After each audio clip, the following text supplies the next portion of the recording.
Molt bon dia a tothom, benvingudes i benvinguts.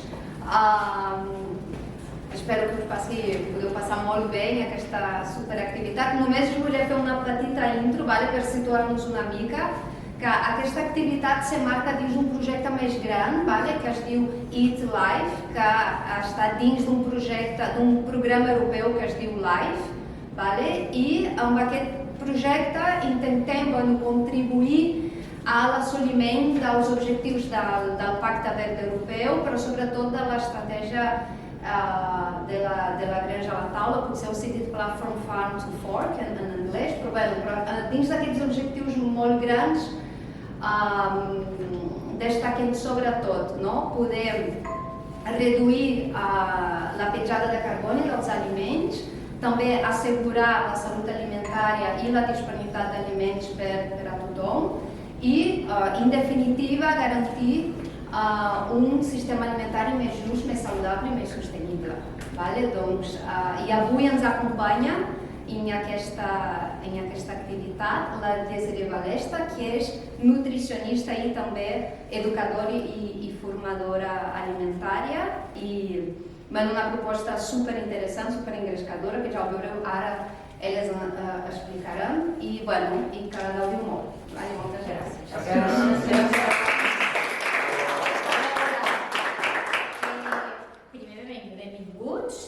Tenim una hora, anem molt... Menys d'una hora? Menys d'una hora.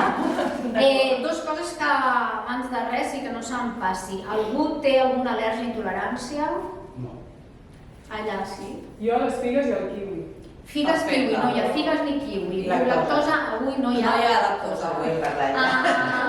A l'iniciar, al posar-nos en contacte amb nosaltres ens van dir que també aquí possiblement trobaríem gent vegetariana vegana, no sé si és el cas. Sí? Vale. Avui les activitats tot són veganes, perquè tampoc sabien,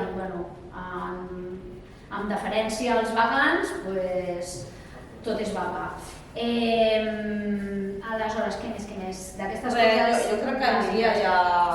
Com ja us han dit, ja teniu la recepta que heu d'elaborar i ja, no sé si heu detectat ja, que a cada taula hi ha un ingredient que falta i un ingredient que sobra. Llavors és intercanviar... Hi ha un ingredient que falta i el dos que falta està posant de taula. Una altra cosa, anirem passant per taules explicant una mica coses que potser no queden clares. Escolteu, hi ha taules que els ingredients més o menys són els que heu d'utilitzar, però hi ha taules que hi ha més del que s'ha d'utilitzar. La història és que elaborem perquè tots puguem fer un tastet, però no cal que utilitzeu tot, perquè després tampoc volem llançar menjar, igual que fem. La idea és cenyir-vos a les quantitats de la recepta, si faltés ja en faria. Carxofes, la recepta diu que per 4 plats d'amanida de carxofa posem 4. Nosaltres n'hem portat una mica de més, però el que es tracta és de pelar-les, tallar-les filetejades molt fines, veure que tots podrem tastar. Nosaltres vam sortir unes 20 peces de tot el que elaborem. Això com a exemple. I em sembla que hi ha res més que si a casa anem passant per taules per anar explicant.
tasteu i que us agradi tot.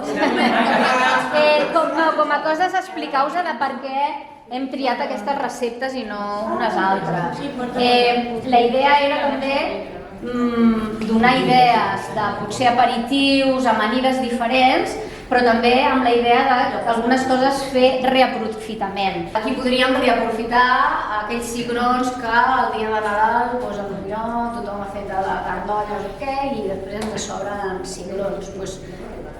Avorrits els cigrons, els fem amb dolç. A més, hi ha molt poc sucre en aquestes boletes, se li ha posat molt poquet.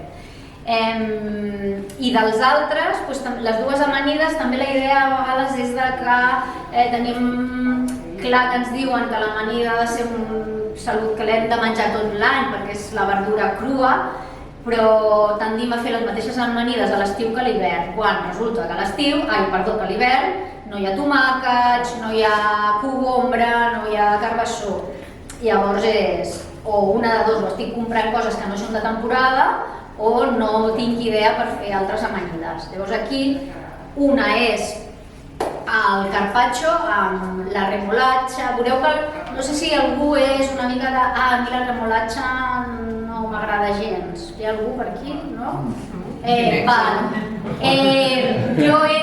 Jo si me la posen molt gruixuda, molt a daus, poca quantitat, perquè és com que la trobo molt terrosa, molt brutal. En canvi, la meva sorpresa és que aquesta amanida tallada a filetejat li dona un gust molt diferent, és com una mica el pernil, no? El pernil tallat així, acabat de tallar, és molt diferent